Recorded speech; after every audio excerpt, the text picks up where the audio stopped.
agar setidaknya dalam kurun waktu 1 tahun kami mengambil 10 perempuan kepala keluarga yang menerapkan pengasuhan yang bebas dari kekerasan fisik maupun verbal.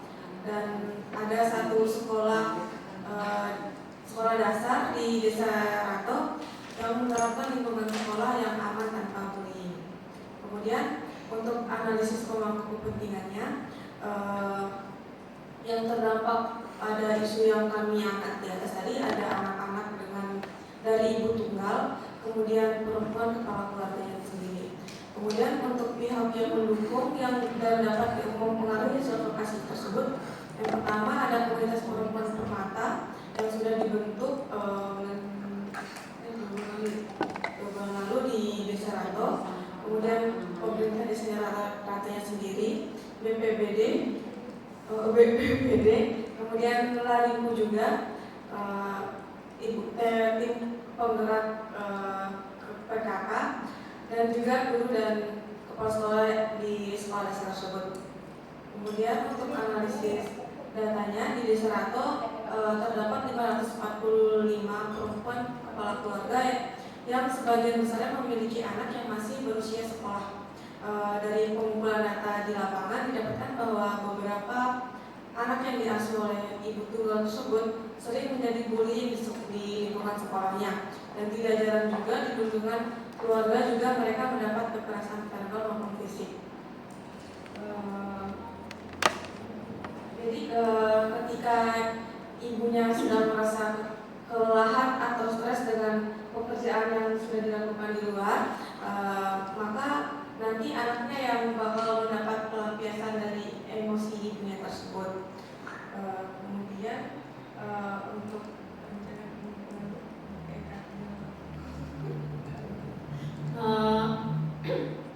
untuk rencana pengumpulannya, kami akan bekerja sama dengan sekolah perempuan Larimu untuk meningkatkan kesadaran tentang pentingnya pencegahan kekerasan terhadap anak melalui penguatan agensi kelompok perempuan. Jadi kami akan melakukan diskusi dan kolaborasi dengan kelompok perempuan permata dan beberapa perempuan kepala keluarga terkait pola pengasuhan yang mereka terapkan di rumah, dan memperkuat program literasi moral yang sudah dilaksanakan oleh PKK agar di tahun-tahun berikutnya bisa tetap dianggarkan agar PKK bisa terus melakukan kegiatan tersebut di sekolah. Serta menggalang dukungan dari guru dan kepala sekolah di sekolah-sekolah tersebut agar bisa menerapkan, walaupun mungkin tidak ada aturan tertulisnya di sekolah, tapi ada aturan tidak tertulis yang tidak membolehkan bahwa anak-anak ini saling membuli temannya.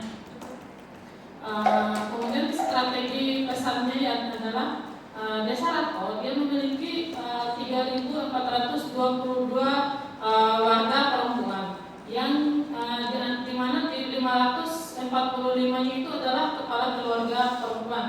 Jadi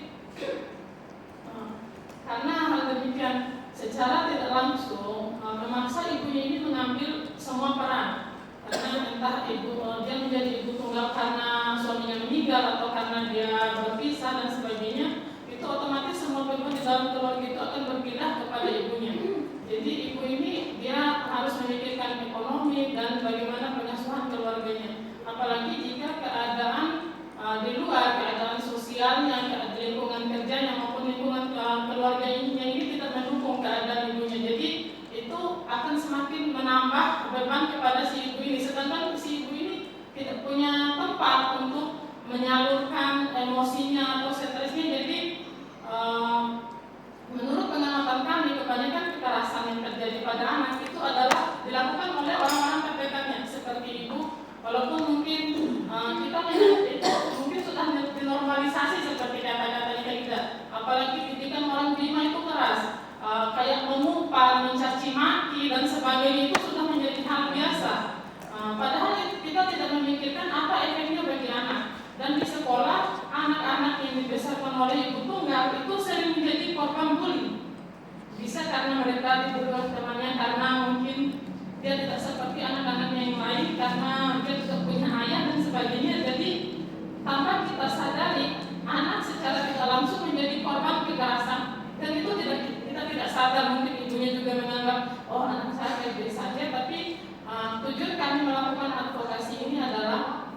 mungkin meminta kepada pemerintah desa agar mereka bisa mengadakan pelatihan parenting agar ibu-ibu ini mungkin bisa meluruskan pemahamannya yang salah tentang pola pengasuhan yang baik, apa kekerasan itu seperti apa, kemudian ditingkatkan juga kapasitasnya sehingga perempuan ini, karena kebanyakan terjadi kekerasan itu karena faktor ekonomi, mungkin ibunya hanya dia memiliki pendidikan yang rendah, kemudian dia berpisah dengan suaminya, jadi cara dia mencari nafkah juga mungkin dia hanya bisa kerja serabutan. Jadi apabila ditingkatkan kapasitasnya, mungkin dia bisa memilih pekerjaan yang lebih baik, sehingga mungkin akan berpengaruh juga terhadap pengasuhannya di keluarga.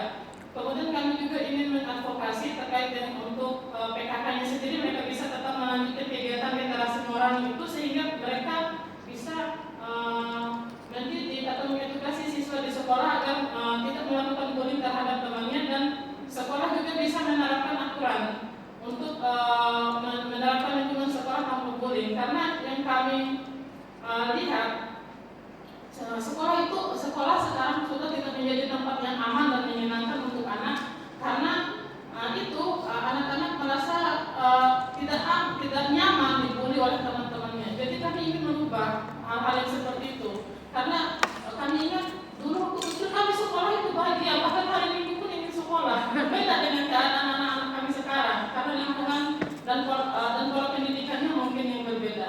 Karena itu kami ingin mengadvokasi hal-hal ini kepada pemerintah desa dan tim penggerak PKK. Jadi dan untuk alat advokasinya, kami akan membuat baliho atau pamflet kegiatan tentang literasi moral dan peningkatan pelatihan parenting itu, kemudian melakukan pertemuan tatap muka dan mengkampanyekan isu tersebut di dalam Facebook dan media group.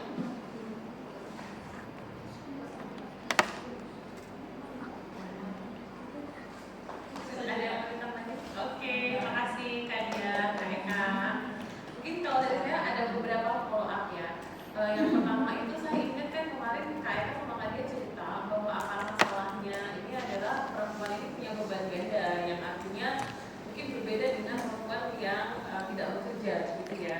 Dia bisa fokus mengurus anak dan keluarga, walaupun kadang itu juga berat gitu ya.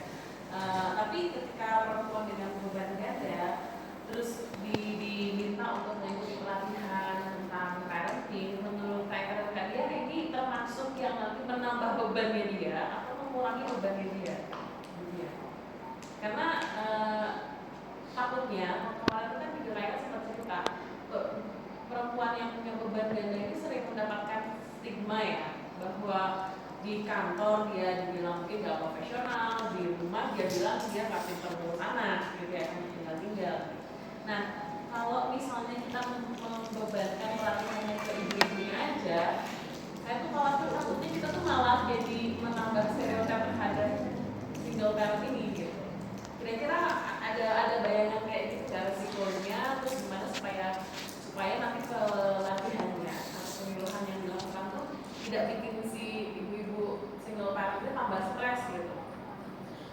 Jadi kami kan rencananya mau bekerja sama dengan Galenku ya. Biasanya di Galenku itu kan dibikin forum pelatihan itu bukan hanya untuk perempuan kepala keluarganya saja, tapi ada komunitas perempuannya yang dimana di situ memang ada ibu rumah tangga dan perempuan muda, kemudian ada perempuan disabilitas dan perempuan-perempuan UMKM gitu. Jadi bervariasi. Jadi dari mereka mungkin ibu-ibu kepala keluarga tunggal ini mereka bisa mendapatkan cerita baik, karena sebenarnya tujuan dari pelatihan ini bukan mungkin membebani untuk waktunya, tapi lebih ke cara merubah pola pikir. Karena banyak kami lihat di antara ibu-ibu ini ketika misalnya ditanya ibu pekerjaannya apa, cuma ibu rumah tangga, nggak kerja, kan gitu, kebanyakan seperti itu. Jadi mereka menganggap bahwa menjadi ibu rumah tangga itu adalah pekerjaan. Kami ingin menanamkan pemahaman kepada ibu-ibu bahwa wanita yang menjadi ibu rumah tangga itu juga adalah pekerjaan. Karena apa? Ketika misalnya pekerjaan mencuci, memasak dan sebagainya itu dikomersilkan, itu akan menjadi uang yang banyak dan mungkin bisa dibayarkan berapa uang yang harus dikeluarkan oleh suaminya ketika dia harus menggaji pembantu rumah tangga dan sebagainya, sehingga perempuan itu akan merasa lebih bahwa saya ini sudah hebat karena bisa bertahan sejauh ini. Saya sudah berbuat banyak untuk keluarga saya. Mereka merasa bahwa hidup mereka itu lebih berarti. Sebenarnya itu lebih ke bagaimana menanamkan sugesti kepada perempuan bahwa mereka sudah melakukan yang terbaik, dan itu akan mendorong mereka untuk berbuat yang lebih baik dan menyalurkan pemahaman itu kepada teman-teman perempuan yang lain. Mungkin begitu harapan kami. Dan sejauh ini bahkan ada beberapa kemarin testimoni dari teman-teman perempuan yang ikut kelas dariku, itu sampai ada yang menangis kemarin Kak Nana, karena dia ini dia berjualan. Suaminya itu sudah sakit lumpuh selama bertahun-tahun jadi tulang punggung. Jadi dia menjadi tulang punggung. Dan selama ini dia seperti warga yang tidak dianggap di desa itu karena tidak pernah dilibatkan dalam kegiatan apapun di desa. Dia tidak pernah. Makanya dia sampai Ibu Nurjana itu Kaidan, dia sampai menangis, dan kemarin itu dia sampai bilang kepada Pak Kades, terima kasih karena sudah mengundang saya ke sini. Saya merasa ternyata saya selama ini hebat gitu. Saya diberikan kesempatan untuk berbicara di depan seperti ini, dan karena selama ini dia karena kalau kumpul dengan ibu-ibu di kampung kan isinya keluhan semua anak-anak kan. Jadi dia sudah merasa beban hidupnya berat dan harus mendengar keluhan dari teman-teman yang lain juga, ya otomatis asupan nutrisi yang masuk ke otak itu info-info yang negatif semua. Jadi ketika mereka digabungkan ke dalam kelas perempuan yang isinya tentang ilmu-ilmu yang positif, mereka akan merasa bahwa selama ini saya sudah menjadi ibu yang hebat karena bisa bertahan, bisa mengelola emosi saya sebaik ini dengan banyaknya beban. Seperti itu. Saya jujur karena menjadi single parent itu hampir 6 tahun. Di awal-awal saya berpisah dengan saya memilih untuk bercerai itu berat karena bukan lingkungan saya, bukan bukan masyarakat yang membuli saya, justru teman-teman saya di kantor yang saya harapkan bisa mendukung, atau setidaknya jika tidak bisa mendukung, setidaknya mereka diam. Tapi saya tuh dibully habis-habisan, dan mungkin dalam fase hidup saya itu adalah titik terendah dalam hidup saya, di mana saya benar-benar nangis puring-puring di lantai itu karena sudah tidak sanggup menanggung emosi saya seperti itu. Tapi akhirnya saya berpikir, kalau saya terus seperti ini, saya yang sakit sendiri dan anak saya yang akan jadi sasaran.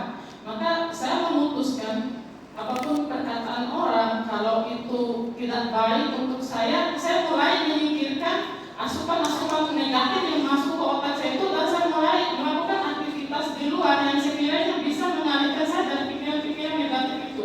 Sehingga alhamdulillah saya bisa ikut kegiatan-kegiatan seperti ini, dan itu berdampak kepada diri dan keluarga saya. Masya Allah, luar biasa. Mungkin seperti itu tujuan kita untuk mengadvokasi